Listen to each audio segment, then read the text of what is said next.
Breaking गुना से योगेश लोधा की report. गुना collector doctor Satyendra Singh ने अवैध कॉलोनी काटने वाले अवैध कॉलोनी के 11 प्रकरणों में 17 कॉलोनाइजरों पर FIR दर्ज करने के दिए आदेश, जिसमें एक नाम लखन उपाध्याय का आता है। पंडित लखन उपाध्याय ने प्रेस कॉन्फ्रेंस कर प्रशासन पर लगाए गंभीर आरोप, जो देखा सो दिखाया। सारे देश में मैं खड़ा करने जाता हूँ और मीडिया, सोशल मीडिया एक ऐसा माध्यम है कि इसमें मिनटों में एक हजारों किलोमीटर तक बात पहुँच जाती है। दूर दूर से मेरे पास फोन आए, बोले महाराज जी क्या हो गया, गुरु जी क्या हो गया, क्या हो गया। मैंने कुछ भी नहीं हुआ, होगा जो देखेंगे, अभी हुआ नहीं है कुछ। तो ये है कि आश्चर्य इस बात का है कि मैंने संस्कृत पाठशाला और गौशाला के लिए जमीन का सौदा किया था। छोटी सी जमीन थी, 2.25 बीघा, जिसमें से मुझे एक पार्ट की रजिस्ट्री पहले कराना थी, एक पार्ट की रजिस्ट्री बाद में कराना थी। मैंने 5 अगस्त 2022 को 1 बीघा 1 बिस्वा की रजिस्ट्री करा दी। शेष मुझे फरवरी में कराना थी।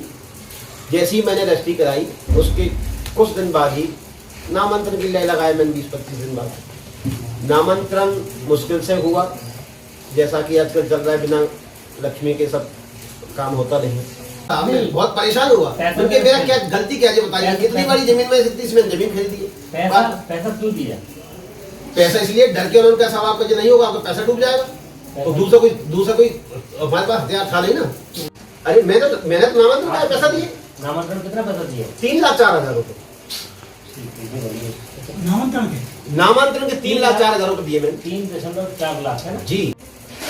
मैं नहीं समझ पाया और जैसे ही नोटिस आना चालू हुआ तो मैंने उसको जवाब देना प्रारंभ कर दिया। एक नोटिस आया, फिर दूसरा नोटिस आया, तीसरा नोटिस आया। मैं सबका तत्समय जवाब देता चला गया। नोटिसों में सब आपने अवैध कॉलोनी काटने का आपका प्लान है, ये है, आपने काम किया है। मैंने कहा साहब मेरा ऐसा कोई कार्य नहीं है, न मैं सब काम करता, न मैं कोई मेरी जानकारी है।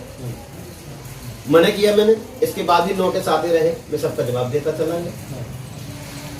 और आखिर ये हुआ कि मुझे इनसे परेशान होकर उनको कहना पड़ा प्रशासन को, आप बार बार मुझे नोटिस भेज रहे हैं, इससे मैं मानसिक परेशानी में हूँ और क्यों ना मुझे न्यायालय की शरण में जाना पड़ेगी। अगर मैंने कोई अपराध किया है तो आप मेरे ऊपर कार्रवाई करिए, मुझे कोई समस्या नहीं।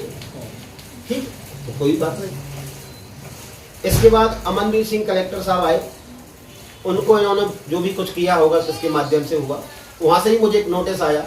मैं स्वयं उपस्थित होकर उनको मैंने जवाब दिया, तो मेरी बात को वो समझे, उन्होंने विचार जो भी किया होगा वो काम खत्म हो गया। फरवरी 2024 की बात है।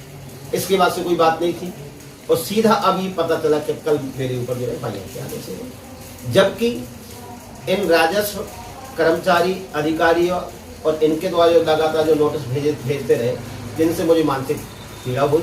क्योंकि मैं अधिकांश समय बाहर रहता हूँ, कथा के माध्यम से, अनुष्ठानों के माध्यम से अधिकांश बाहर रहता हूँ, मुझे इतना समय होता नहीं है। तो मैंने फिर परेशान होकर अपना जो प्लान था उसको बदल दिया और मैंने उस जमीन का एक साथ सौदा कर दिया। मैंने उसमें कोई प्लाट नहीं दिया। मैंने एक तो बेच दिया था उसको जनवरी 2023 में, फिर दूसरा मैंने उसको बेच दिया जुलाई 2023 में। और अब 1.5 साल और 2 साल के बाद मेरे ऊपर ये, जबकि मेरा आपको जमीन से कोई लेना देना नहीं।